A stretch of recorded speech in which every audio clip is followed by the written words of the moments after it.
Karibu sana ndugu mtazamaji katika kipindi chetu. Ikiwa bado hujasubscribe, ningekuomba subscribe kwa ajili ya kutusupport kwa namna moja ama nyingine.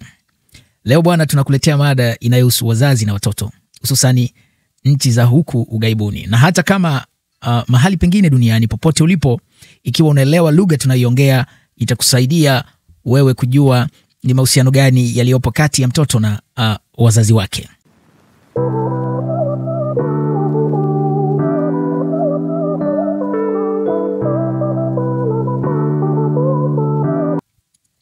Ni kweli kuna wazazi ambao wamejitenga kwa sababu moja mbili tatu za kimaisha, na pia kuna wazazi ambao wako karibu na watoto wao kwa sababu moja ama nyingine ambazo zinawafanya wao wawe karibu.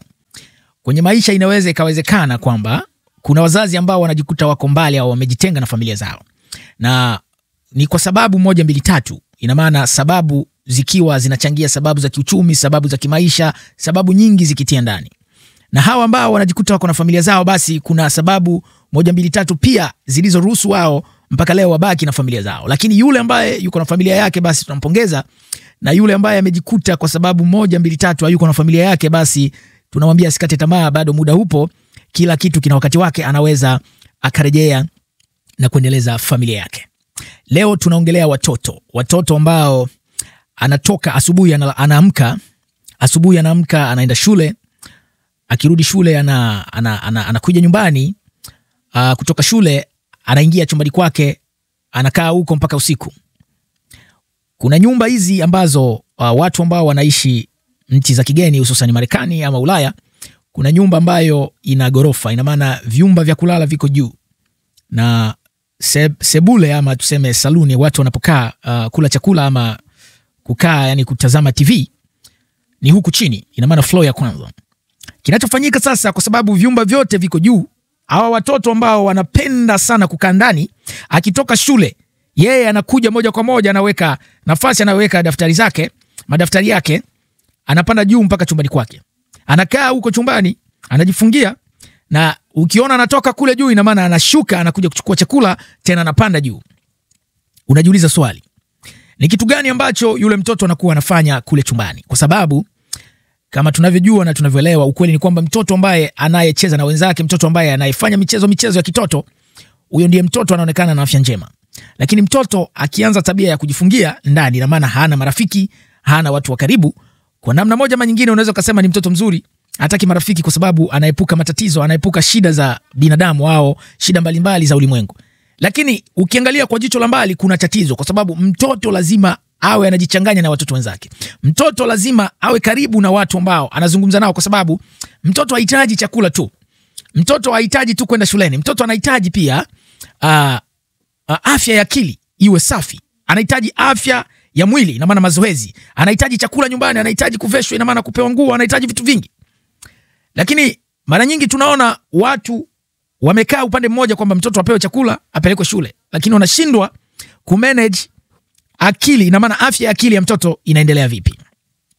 Watoto wanaokaa ndani, ikitokea kwamba swala hili wewe mzazi unalifesi nyumbani kwako, kitu cha kwanza unachotakiwa kujua ni kwamba ujue sababu ni nini. Maana katika kutaka kujua sababu, utajiuliza maswali. Je, huyu mtoto ndio hali yake? Ina maana hiyo ni hali ya kawaida kwake, ama kuna kitu ambacho kinasababisha mtoto anapitia katika kipindi kigumu, kipindi cha hatari ambacho yeye mwenyewe anafesi, lakini hataki kushare na wazazi ama hataki kuongea na wazazi? Na je, ukijiuliza swali hilo, wewe unapoishi na watoto wako, wewe mzazi, je, kuna mlango ambao uko wazi wa mtoto wako ili muweze kuongea naye? Maana wazazi wengine wamejifunga, hawawezi kuongea na watoto wao. Kwa hiyo mtoto hata kama akiwa na shida, atakufa na shida yake, kwa sababu anaona milango yote imejifunga. Swali la pili ni kwamba, je, ikiwa ni hali yake ya kawaida, kwa nini? Je, kunaweza kukawa kuna tatizo? Kwa sababu watoto wanapitia mengi. Shuleni anakoenda, kumbe yeye akienda huwa anazomewa, lakini haji kukuambia kwa sababu ule mlango umefungwa wa mazungumzo. Shuleni wanamcheka anavaa vibaya. Shuleni wanamcheka anakosa kosa. Yeye ni mtu ambaye ina maana hana akili. Shuleni wanamwambia yeye ana sura mbaya. Shuleni anamwambia yeye ni mweusi sana. Shuleni wanamkashifu. Kuna maneno ambayo wanampa, ina kama wanamcheka, lakini yanamsibu kiundani kwenye akili yake. Yanamuumiza mpaka yanamuaffect yule mtoto anakuwa ni mtoto ambaye anashindwa kujiamini. Ni mtoto ambaye anaishi lakini anaona kwamba kile wanachokisema kule shuleni kiko sahihi. Uhakika wa yeye kujiamini, kwa sababu hana mtu wa karibu anayempa ile nguvu ya kujiamini, kumwambia wewe ni binadamu kama binadamu mwingine. Kwa sababu ni mtoto, akili yake haijajifunga vizuri, itamuaffect mpaka unaweza ukaona mtoto labda kachanganyikiwa. Swala lingine ni kwamba ni wewe kufungua, kama nilivyosema, ule mlango wa mawasiliano au mazungumzo. Ukiwa na conversation na watoto wako na kuelewa shida zao, hiyo itakusaidia. Kwa nini anakaa ndani ya chumba chake? Kwa sababu utaelewa kipindi akiwa ana furaha na kipindi akiwa ana huzuni ama akiwa na hasira, kuna kitu kinamsumbua. Kwa sababu mazungumzo yanakuwa kwamba wewe mwenyewe unajenga hiyo namna ya mazungumzo. Kuna wazazi wengine, yeye akija nyumbani watoto wote wanakimbia chumbani kwa sababu wanamuogopa. Lakini usijenge kuogopwa na watoto, ujenge urafiki na watoto, lakini wafundishe kuwa na heshima na watu wazima. Watoto wakikuheshimu wewe, hawatakuogopa na watajifungua kwako ili waweze kukuambia matatizo wanayopitia. Kitu kingine, kuna wazazi wanaachia watoto tu, ameshaenda shule, amerudi, yuko chumbani kwake. Je, unafuatilia tabia zake? Kuna watoto leo wanamiliki simu wakiwa na umri mdogo sana. Kuna watoto wanamiliki laptop wakiwa na umri mdogo sana. Lakini je, mnafuatilia vitu wanavyotazama kwenye laptop zao? Mnafuatilia vitu wanavyotazama kwenye simu zao? Sasa hivi kuna option ya kulimit vitu ambavyo anavyotakiwa kutazama mtoto wako kulingana na umri wake. Je, wewe mzazi umefanya hivyo? Au ndo ile mtoto anaangalia kila anachokitaka, mtoto anaperuzi internet vyovyote anavyovitaka, wewe mzazi umekuwa sababu, kwa sababu ufuatilii. Kuna activities ambazo zinapita kula kwenye mitandao, wanacheza game. Mtu anacheza game kuanzia vile anavyotoka shuleni tu, anashuka chini kuja kuchukua chakula, anapanda nacho juu mpaka ile sahani anaiacha mpaka mle ndani, hawezi kuirudisha. Anaendelea kucheza game mpaka usiku wa manane anacheza game. Ni kwa sababu wewe mzazi haufuatilii tabia ya mtoto. Mtoto anakuwa akiamka amechoka kweli, anakuwa dhaifu kwa sababu ametumia muda mwingi kwenye simu ama kwenye kompyuta yake. Wazazi mnatakiwa muwe nguzo. Wazazi mnatakiwa msimamie afya ya akili ya watoto, kwa sababu mnatakiwa kutengeneza kwanza, kwa sababu kuna mitoko ya familia. Familia inatakiwa iwe na mitoko ya kwenda kula chakula mahali. Sisemi kwamba ni lazima kufanya kila wakati, lakini wewe umemaliza miaka 10 lakini hujawahi kufanya hivyo. Kuna wakati unaweza ukabeba watoto wanaenda kwenye michezo na watoto wengine.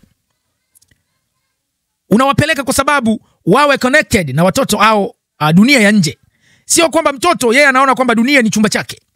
Unamjengea mazingira ya kuona kwamba kumbe kuna watu wengine ambao anaweza akajuana nao, anaweza akacheka nao, anaweza akawa connected nao na kujenga urafiki.